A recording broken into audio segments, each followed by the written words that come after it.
Mga kababayan, akala ko ba sabi ni Senator Bato de la Rosa noong nakaraan mga kababayan ni yun daw napapakinggan ni na General Torre ng mga heartbeat mga kababayan ay heartbeat daw po ng palaka. Bakit mga kababayan noong nagsimula ng magseryoso etong si General Torre sa pagtugis at paghahanap kay Kibuloy, doon naman naisipan na sumuko etong si Kibulok mga kababayan sa loob ng KOJC. So isa lang ang ibig sabihin niyan na talagang naandu doon mga kababayan sa loob ng KOJC etong si Pastor Apollo C. Kibulok at lahat ng sinasabi pamula sa abogado niya mga kababayan at lahat ng mga tao na nagtatanggol kay Kibulok at sinasabing wala daw po dyan sa loob ng KOJC or kahit etong si Sara Duterte ay isang malaking kasinungalingan. Kasi sabi ni Sara, kung matatandaan nyo, nagpa-interview siya. Eto daw pong si Kibulok naniniwala siya na wala na sa KOJC. At baka daw mga kababayan nakapaglayo na ito.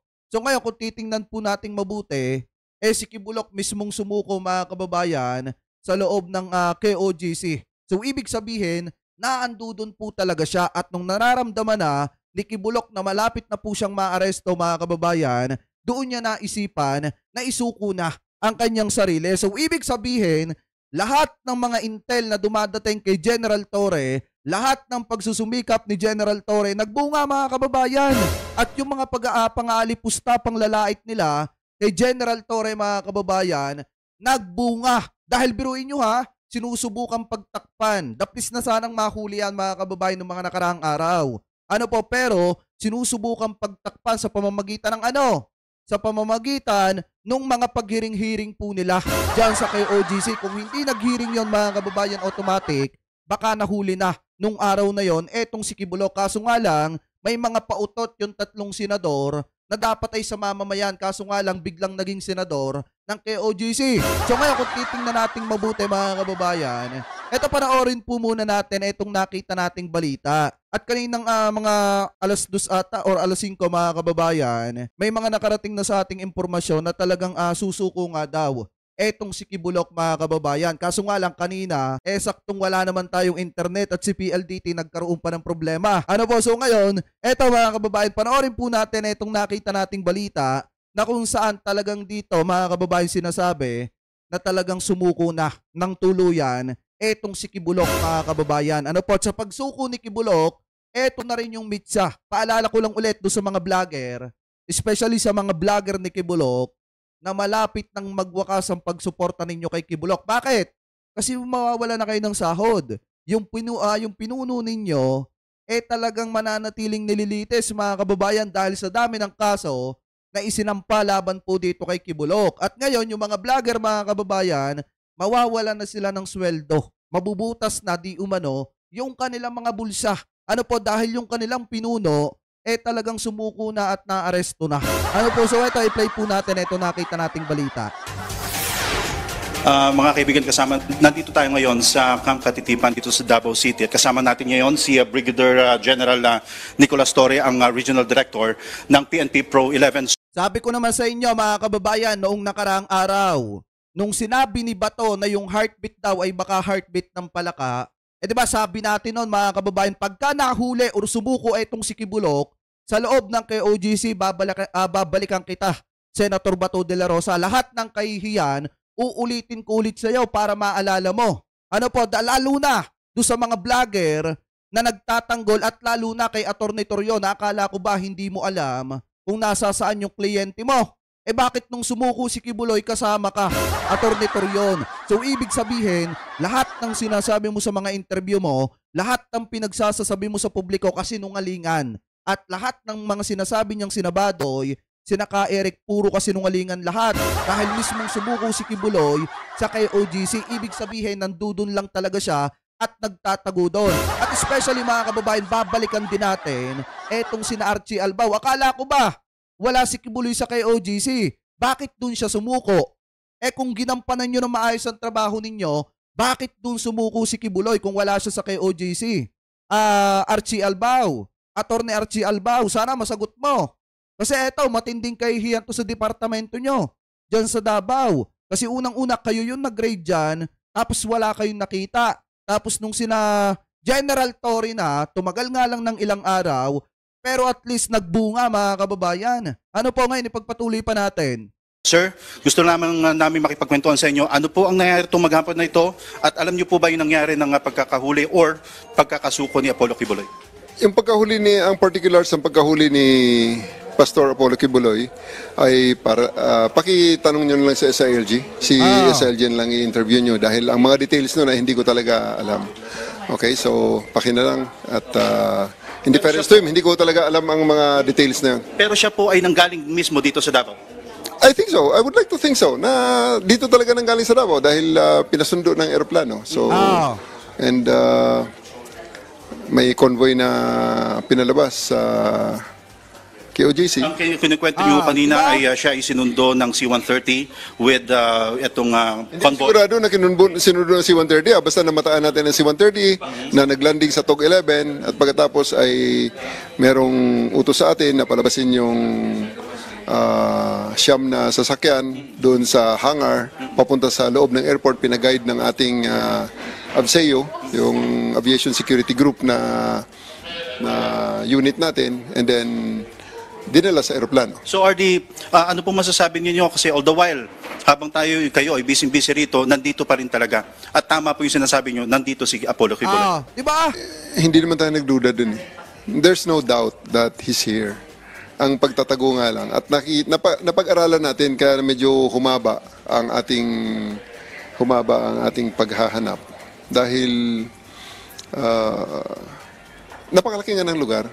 Kaya eto maliwanag yung sinabi ni General Torre. Hindi siya nagduda na baka wala doon si Kibulok mga kababayan. Talagang alam nila at napag-aralan nila na naando doon talaga sa loob ng KOJC etong si Kibulok. So ngayon mga kababayan, huwag kayo magpapapaniwala kay Banat Bay na kayo susumuko sa bundok. Hindi mga kababayan, talagang malinaw dito sinasabi ni General Torre nandito lang talaga sa KOJC at hindi niya pinagdudahan kahit minsan na wala dyan sa loob ng KOJC yang si Kibulok. So ngayon, kung mismong si General Torre nga, mga kababayan, na alam nating nagtagumpay dahil sumuko si Kibulok mga kababayan, talagang mismong pinatotohanan niya na naando doon si Kibulok. Isa lang ibig sabihin yan, mali yung ginawang pagsisearch mga kababayan, paghahanap ng mga taga-NBI dyan sa Davao, ng sina Archie Albao. At mali yung mga ibinibigay na testimonya ni Torion sa publiko na kesyo umalis na daw, papuntang ibang bansa mga kababayan,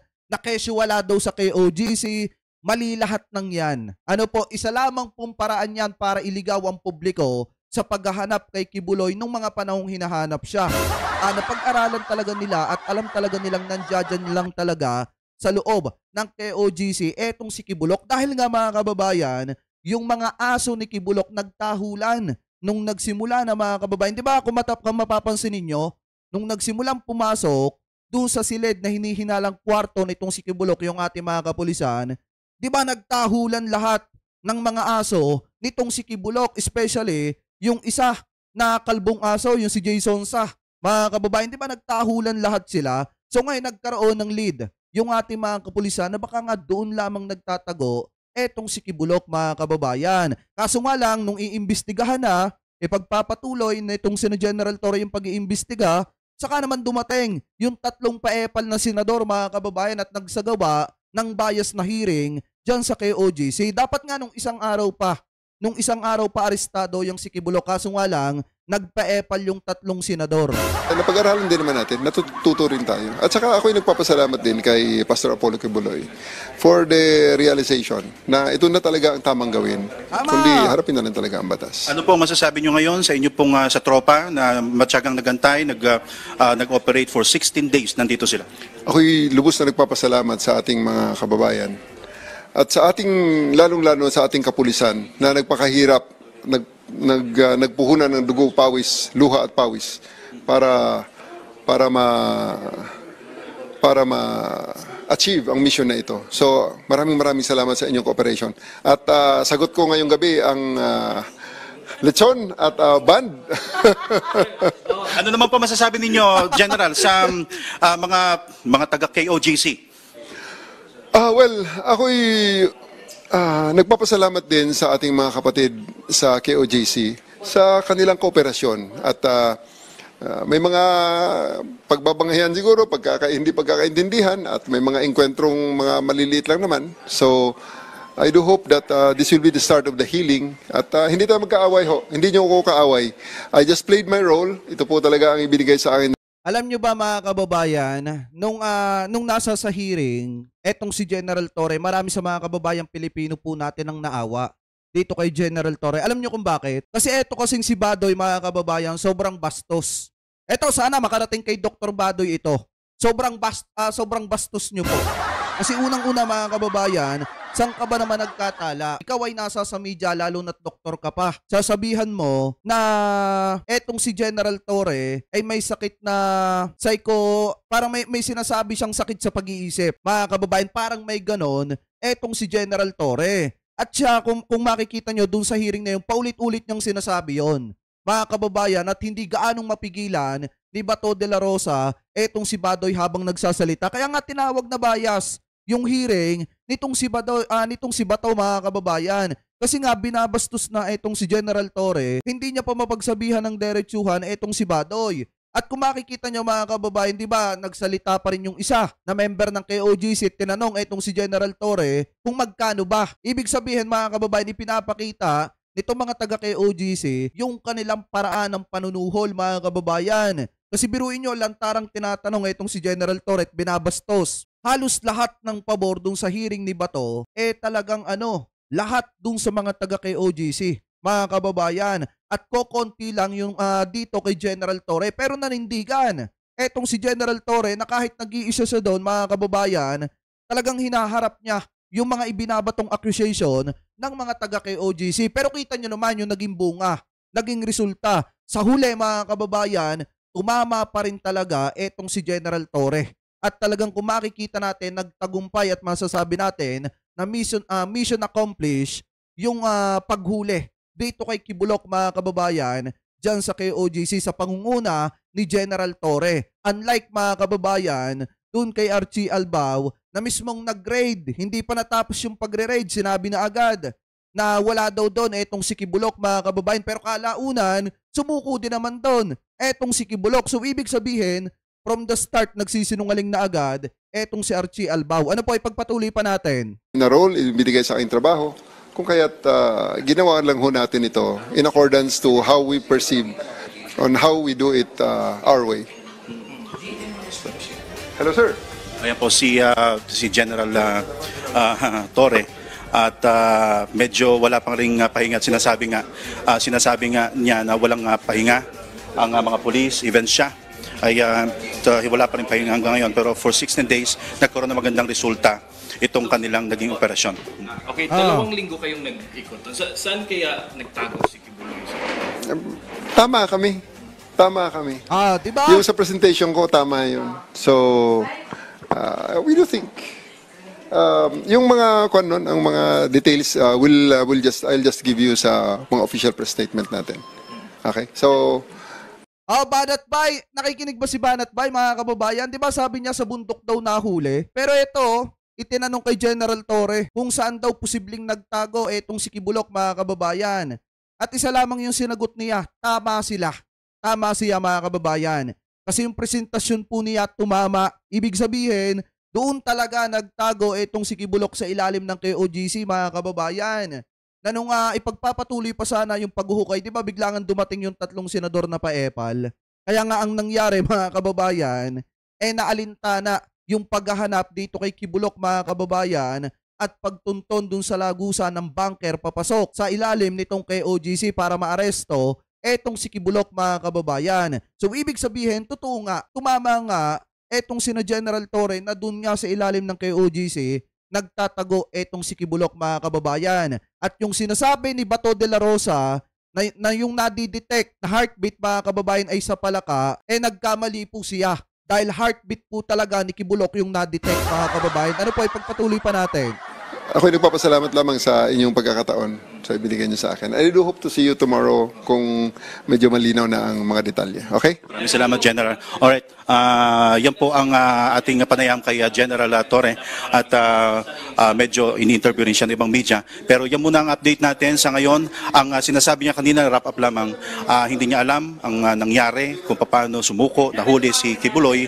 Pero yung kanyang ginagawa, yung malaking operasyon supposedly ngayong araw na ito, ay bahagi na rin ng pagkakahuli at pagkakasuko ni Kibuloy ngayong araw. Actually, kanina, bago tayo kumalas doon sa, naka-standby tayo sa labas ng KOGC compound at nag-aantay nga tayo sa pwedeng mangyari kasi malaki ang naging movement ng pulis kanina, nadagdagan ng mga pulis, nadagdagan ng mga yung Special Action Force, ang SWAT, ang miyembro ng yung mga anti-riot police. Kaya sabi ko, merong mangyayari ngayong araw na ito. At habang kami ngayon naka-standby at dapat nga i-air kami na mas maaga sa ating newscast, bigla na lang dumating sa amin ng balita na nahuli na nga si Kibuloy. Nagkamayan ang mga pulis, nakangiti, at naririnig ko kanina, makakauwi na tayo, Piato, yung mga vlogger dito, nag-iiyakan na. Kasi mapuputol na mga kababayan yung sustento nila. Yung pinoprotektahan nila at yung dahilan kung bakit sila nananatili dyan sa KOGC mga kababayan, unti-unti nang mawawala. Kasi nga, yung kanilang pinuno, wala mga kababayan naaresto na at sumuko na. Kasi kung mapapansin nyo kanina, di ba, biglang dumami yung pulis dito po sa may KOGC compound. Ibig sabihin yan mga kababayan, kaya dumami yung mga kapulisan kasi tukoy na nga yung kinaroroonan nitong si Kibulok mga kababayan at anytime pwede na po talagang arestuhin. Dapat nga no nakaraan pa. Kaso nga lang naalanta na mga kababayan. Kaya ngayon, kung makikita ninyo, mismong na-realize na siguro ni Kibulok na wala na siyang kawala. Kaya ang ginawa niya, nag-surrender na lang siya at sumuko na lang siya. Nakakapagtaka nga lang dito mga kababayan, diba doon sa mga larawan na kumakalat ngayon, kasama ni Kibulok mga kababayan, etong si Torion. So ibig sabihin, from the start mga kababayan ng pagtatago nitong si Kibulok, may idea na talaga si Torion kung nasa saan etong si Kibulok. At ang sinasabi niya sa media ay isang malaking kasinungalingan na kung saan parang ang dating inililigaw pa nga yung pag-iimbestiga. Kasi sinasabi nitong si Torion, noong mga nakaraang araw, di ba, ng ibang bansa na daw at wala na daw sa Pilipinas, etong si Kibulok mga kababayan. Pero kalauna, naandi dito lang pala sa Pinas at naando dun lang pala sa loob ng KOGC mga kababayan. At yan yung isang patunay na kung saan mismong sumuko na at naaresto etong si Kibulok. Ano pa ipagpatuloy pa natin? Kauwi na tayo at talagang yung excitement sa bahagi ng mga pulis ay naramdaman ko kanina dahil nga sa kanilang tuwa na after 16 days nagkaroon ng resulta ang kanilang paghihirap. Dominic. So ngayon mga kababayan, maliwanag naman arestado na, sumuko na etong si Kibulok mga kababayan. At ngayon punta naman po tayo dito pa sa isang balita na kung saan mga kababayan, ayon po dito sa PNP Region 11, ayon kay General Torre mga kababayan, sa operasyon dito kay Kibulok, may idinetalye sa dito. Ano po about sa pagkaka-aresto at pagkakahulit, pagkakasuko nitong si Kibulok mga kababayan. I-play na po natin. Yung operasyon natin na huli or surrender ba si Pastor? Ang exact details yan, pwede ba si SIL Jen lang tanongin niyo or si Jean Fajardo? Kasi, pero initially, I RD, don't know the exact details. bakit hindi natin nalaman? May mga high-level may mga high-level operations yan. Tayo naman nandito lang sa baba na nagtatrabaho na, basta sa amin is may CDM kami, may tactical kami, may inspection team kami. Ganun lang. Ngayon, kung may high-level operations, yun hindi rin namin alam. Basta, may mga ibang unit din kasi dyan na nagtatrabaho na hindi. Kaya nga sabi ko right at the very start, sa mga lagi ng alipusta sa atin dyan at mga kakausap natin na this is not just a Pro-11 operation. This is something else. This is a very high-level operation. Kasi nga, Saka mga kababayan, dapat sampahan ng demanda ni General Torre yung mga umalipusta sa kanya, especially yung mga vlogger na tinatawag siyang tinatawag siya ng kung ano-ano, tinatanga siya mga kababayan, kung ano-ano masasakit na salita, ang mga pinagsasasabi, laban po sa kanya. Dapat nga turuan niya ng leksyon. Yung mga vlogger na yun na hindi puro mura ng mura, yung pinagsasasabi. Kasi kung titingnan nyo, minura siya ng matindi . Lalo na yung isang vlogger na maitim yung mukha at saka yung ulo. Mga kababayan, napakatindi magmura nun kay General Torre. Pero kung titingnan nyo mga kababayan, mabait pa rin talaga si General Torre. Kasi kung sa iba-iba yan, baka ay pinakulong na yan or sinampahan na yan ng karampatang demanda. Ang lakas ng loob magsinungaling doon sa Senate hearing, pero mga kababayan, siya pala yung nanguna kung bakit nagalit yung mga taga kay OGC sa ating mga kapulisan. Ano po, na kung saan pinagmumura niya etong si General Torre. Mga kababayan, na parang ang pinalalabas pa nila, parang may tama sa pag-iisip etong si General Torre kasi nga, hinahanap yung kanilang pastor doon sa ilalim ng KOGC at dyan sa KOGC, mga kababayan. Pero kung makikita nyo, talagang lahat ng sakripisyo at pagsusumikap ni General Torre nagbunga, mga kababayan, dahil mismong si Pastor Kibulok, mga kababayan, siya na mismo ang nag-surrender at nakaisip na wala na siyang kawala sa kamay ng batas. At alam niyo mga kababayan, ng isa pa dito na dapat abangan din natin, yung matinding paggisa ni Senator Risa Hontiveros dito kay Kibulok. Dahil kung titingnan po natin, nagbabala kanina, etong si Senator Risa Hontiveros na gigisahin talaga, mga kababayan, at pananagutin etong si Kibulok sa lahat ng mga reklamo laban po sa kanya. Ano po na tinaguan niya. So ngayon, pakinggan pa natin. Considering na ang tao, Anong oras siya clarification sumurrender o nadaki po? hindi ko alam ang, sa totoo lang, hindi ko alam ang actual details. Pero SILG na lang. anong oras po daw, RD? Well, kung ang indicator nyo kanina, gaya ng tinatanong yung aeroplano at saka mga convoy, mga around 6 yun. So, meaning to say na bypass kayo dito? Wala kayong alam? Hindi naman sa na-bypass. May mga utos din naman sa amin. We just played our role. We have our roles. Tama. So, ang role namin is abangan yun, bantayan yun, at ginawa naman namin. And parang basketball lang yan. Hindi pwede lahat nagsushoot at pumupuntos. May mga tao rin, ang trabaho lang talaga kahit 0 puntos niya, pero hindi mo matawaran ng contribution sa team dahil sila naman sa depensa. So, dito siya nahuli or sumurrender sa KOJC compound sa loob? Yes. I'm quite sure na KOJC compound kasi nga doon ang galing ang lahat ng indicator. Sa diba? hangar? Tanungin niyo lang si Jin kung saan ang Jin Fajardo, si Colonel Fajardo. So, sumurrender siya sa AFP? Hindi surrender or hindi huli, hindi ko alam kung ano ang details. Totoo lang, kahit pitpitin niyo ako, Brian, wala akong may sagot sa inyo. Because yun nga lang, as far as I know, ito yun lang talaga. Oh. Si spokesman ang nakakaalam ng lahat ng details. Pero ngayon, RD is na-pull out na kayo? Pull out na, wala na, there's no more point. At yun naman ang pangako namin na pag nawala na si Pastor, wala na. So yan, maliwanag mga kababayan ha. Isa lang yung sigurado ni General Torre dito. Na-aresto at sumuko si Kibuloy sa loob ng KOGC kasi doon naman daw nang galing lahat, mga kababayan. So ibig sabihin, kung doon talaga siya sumuko sa loob ng KOGC, maliwanag pa sa sikat ng araw mga kababayan na talagang nagtago ng napakahabang panahon etong si Kibulok dyan sa loob ng KOGC. At etong si Torion pwede itong sampahan ng kaso mga kababayan na obstruction of justice kasi nga kahit alam niya kung nasa saan yung kanyang kliyente, hindi niya pinasuko bagkos gumawa pa siya ng kwento sa publiko mga kababayan at kung ano-ano pa mga pinagsasasabi para lamang mailigaw yung investigasyon mga kababayan. Ano po, dapat talaga mapapanagot din yung si Torion mga kababayan at saka yung sina Badoy at saka yung sina Eric Celis na yan dahil mga kababayan yan yung nagsisinungaling sa publiko at mismong idinidinay nila na wala talaga mga kababayan doon sa KOGC etong pastor nilang duwag. Pero kung titingnan natin ayon kay General Torre, doon naman na-aresto sa loob ng KOGC yung pastor nilang duwag. So ibig sabihin, talagang nagsinungaling mga kababayan from the start etong senator yon at yung iba pang mga host ng SMNI.